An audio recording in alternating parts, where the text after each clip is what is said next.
Hello students, मैं महेंद्र प्रताप सिंह आप सबका स्वागत करता हूं आपके अपने चैनल इंग्लिश की बात में, जहां होगी केवल इंग्लिश की बात।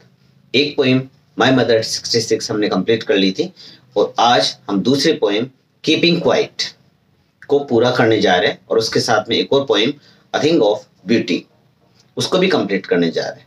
जो बाकी दो पोइम्स बच जाएंगी उनको फिर लास्ट वाले इससे जो नेक्स्ट वाले वीडियो आएगा उसमें भी कंप्लीट करने की कोशिश करेंगे।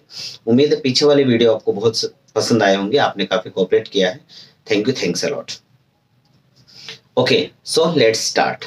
पोइम का नाम है कीपिंग क्वाइट और पोइट का नाम है पेब्लो नेरुदा। मैं दोबारा बोलता हूँ, keeping quiet and the poets name is Pablo Neruda. Actually Pablo Neruda बताते हैं कि वी मस्ट कीप क्वाइट, हमें चुप रहना चाहिए, बट कितने समय के लिए? We must keep quiet till he counts 12, जब तक कि वो 12 काउंट्स नहीं कर देते।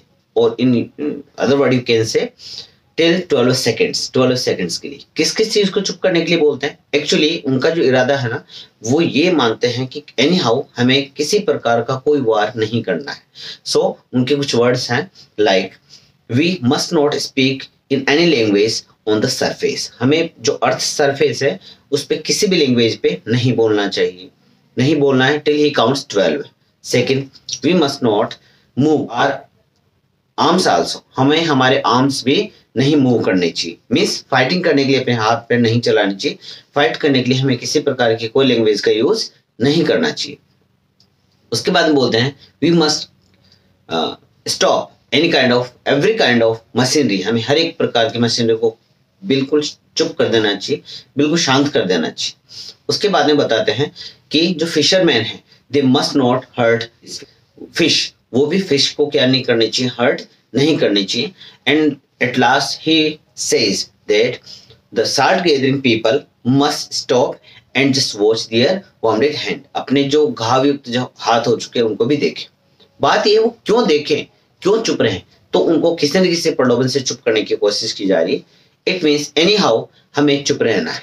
तो इससे क्या सेंस है? After that we can realize, we can feel the internally peace, हम इंटरनली पीस को फील कर सकते हैं। जैसे बाद में उन्होंने बीच में ये भी बताया है कि मोस्टली लोग जो वार को चाहते हैं, युद्ध चाहते हैं, there are 3 kinds of war, war with gases, war with fire and green war. 3 उन्होंने युद्ध बताए, दोबारा बोलेंगे, green war, war with gases and war with fire. Actually अब इसका अगर हम जिस्ट लेना चाहें तो टोटल इनएक्टिविटी की तरफ वो इंडिकेट करते हैं। सो शुड वी डाई, क्या हमें मर जाना चाहिए? नो, वो बोलते हैं कि हमें टोटल इनएक्टिव होना है। इट मीन्स हमें किसी प्रकार का कोई युद्ध नहीं करना है, न शब्दों से और नहीं अपने फिजिकली, कोई भी युद्ध नहीं करना है। ठीक है, और इसके साथ में वो जो इसका जिस्ट है वो मैं आपको 2 लाइनों में आराम से बता देना चाहता हूँ, मेरे साथ साथ बोलने की कोशिश करेंगे। इन this poem the poet Mphasis, जो पोइट है वो एम्फासिस करता है किस चीज के लिए? On silence and stillness. Keywords है silence and stillness. He wants people, वो चाहते हैं कि जो पीपल हैं to keep quiet machinery to rest, वो मशीनरी को रेस्ट करने के लिए क्वाइट करें। एंड वार्स टू एंड, जो वार्स हैं वो एंड कर दें। एनी हाउ किसी भी प्रकार का कोई भी वार है उसको एंड कर दें। ही अपील्स पीपल, वो लोगों से अपील भी करते हैं, एक प्रेयर करते हैं टू एंजॉय लाइफ, कि अपने लाइफ को एंजॉय करें। And to work as silently as the earth does, और उतना ही साइलेंटली वर्क करें जितना कि जो अर्थ है वो करती है। जो मैंने लाइनें कही हैं उनको आप बिल्कुल स्लो में दोबारा सुने, मेरे साथ साथ बोलने की कोशिश करें। दोबारा बोलने की कोशिश करता हूं। In this poem the poet emphasis किस चीज पे? Silence and stillness. कीवर्ड्स हैं साइलेंस और स्टिलनेस पे एम्फासिस करता है, प्रेशर डालता है। He wants people to keep quiet machines को कीप क्वाइट कर दें, टू रेस्ट, ताकि वो रेस्ट करें। And the wars to end, और जो वार्स उनको एंड करने की तरफ कोशिश करें। He appeals people, वो लोगों से अपील करते हैं to enjoy life, and कि वो एंजॉय करें लाइफ को, and to work as silently as the earth does, और उतना ही साइलेंटली वर्क करें जितना कि वो कर, जैसे कि पृथ्वी करती। अर्थ हमें ये बताती है कितना ही प्रेशर को कितने एंजॉयफुली क्या करती है, वो बिल्कुल पीसफुली उसको एक्सेप्ट कर लेती है। इस प्रकार से अपनी पोएम फिनिश होती है। अगर रेफरेंस कॉन्टेक्स्ट एक्सप्लेनेशन पूछे तो आपको पता है poem name is keeping quiet and the poets name is Pablo Neruda. इसकी जो रेफरेंस कॉन्टेक्स्ट एक्सप्लेनेशन है मैंने एक वीडियो में जो मैंने अपलोड कर रखा उसमें बता रखा, इसमें आपको ये भी बता रखा है कि उसमें क्रिटिकल कमेंट्स जरूर राइट करने। Critical comment is the very important thing to write any kind of reference context and explain. To make any kind of explanation you must write critical comments, जिससे कोई भी अगर आपकी हल्की फुल्की मिस्टेक होगी तो वो यहाँ इंप्रूव हो जाएगी। 3 सेंटेंस जो सभी प्रकार की पोएम से आप क्या कर सकते राइट कर सकते हैं, उसको आप उसमें से जरूर देखें और उसको लर्न करें। That is very important. अब हम चलते हैं दूसरी पोएम की तरफ जिसका नाम है अ थिंग ऑफ ब्यूटी और इसके राइटर हैं John Keats. A thing of beauty हमें पता है, सबसे पहले इसकी डेफिनेशन एक ब्यूटी की डेफिनेशन क्या होती है, तो अकॉर्डिंग टू जॉन किट्स, तो हमें पता चल गया इसकी जो पॉइंट है उसका नाम है जॉन किट्स। वो क्या करते हैं थिंग ऑफ ब्यूटी, वो बताते हैं according to John Keats a thing of beauty provides endless joy, कि ये क्या करती है हमें एंडलेस जॉय को प्रोवाइड करवाती है। मतलब अगर ब्यूटी की अगर हम डेफिनेशन देखें तो उसका मतलब होता है कि एनी हाउ हमें ये एंडलेस जॉय देती है। इट्स लवलीनेस कीप्स इंक्रीजिंग, इसकी जो लवलीनेस है वो हमेशा बढ़ती रहती है। And its beauty never goes to nothing less, इसकी जो ब्यूटी है वो कभी भी डिक्रीज नहीं होती, नथिंग लेस की तरफ नहीं आती। जो लाइन में इंग्लिश बोल रहा हूँ वो इसकी समरी है। यू कैन से अगर आप एक्सप्लेनेशन में भी अगर इसको आप राइट करते हैं तो भी आपको बहुत अच्छे मार्क्स मिलेंगे और इस समरी को आप कई जगह पे यूज कर सकते हैं क्योंकि मोस्टली क्वेश्चन जो आपसे पूछे जाएंगे इसी के इर्द गिर्द वो घूमते रहेंगे।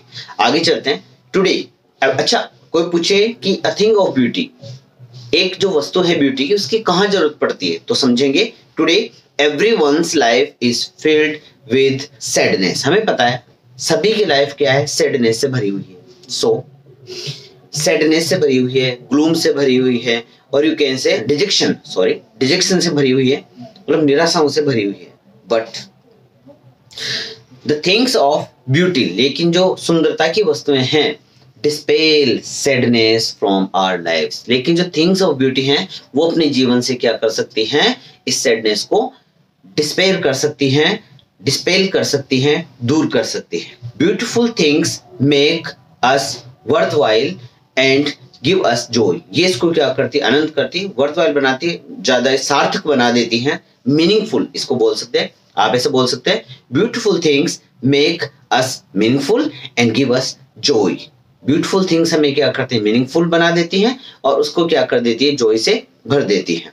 The poet names a few beautiful things, poet क्या करता है कुछ ब्यूटीफुल थिंग्स के नेम भी अनाउंस करता है, जैसे the sun, the moon, the stars, big and small trees, daffodils, the musk roses etcetera etcetera, which are a source of loveliness, a source of you can say lasting joy, जो क्या करते हैं अपने अंदर खूब सारी जॉयज रखते हैं। जैसे दोबारा बोलेंगे, उसने कुछ नेम भी बताया, हमें भी पता है, जैसे सन, मून, स्टार्स, माउंटेन्स, रिवर्स और you can say old, you can say small and टाल, बिग ट्रीज एटसेट्रा एटसेट्रा। इस प्रकार से उसने काफी सारी मस्क रोजेस, उन्होंने काफी सारी जो ब्यूटीफुल थिंग्स थे उनके नेम्स भी अनाउंस किए हैं, like fairy tales.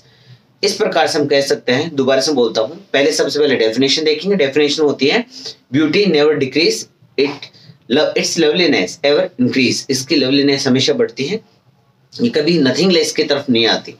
Is it that today everyone has gloom, sadness and detection in his और हर लाइफ, कोई भी अपने जीवन में क्या रखता है, डिजेक्शंस वगैरह रखता है, तो इसको डिस्पेल करने के लिए हमें थिंग ऑफ ब्यूटी की जरूरत होती है। उम्मीद है ये दोनों ही जितने मैंने इंग्लिश वर्ड कहे हैं, इंग्लिश लाइंस कही हैं, they are very important. It's actually short summary, ये बहुत छोटी समरी है दोनों ही पोएम की। जो बाकी दोनों पोएम बच गए उनका जो है वीडियो हम नेक्स्ट टाइम बनाएंगे, next it means tomorrow you will get that, आप कल ही इसको प्राप्त करेंगे। आप उसको देखना नहीं भूलें, जो क्रिटिकल कमेंट्स मैंने राइट कर रखे हैं सभी पोएम में इक्वली वर्क करेंगे। सो उम्मीद है ये वीडियो आपको बहुत पसंद आएगा और ये आपके टाइम सेविंग प्रोग्राम में थोड़ा सा और हेल्प करेगा। जितने भी टाइम सेविंग प्रोग्राम में थे, जितने भी आपको वीडियोस मैंने अपलोड किए, एक से बढ़ के एक है, आप प्लीज उसको देखें, शेयर करें। Thank you, thanks.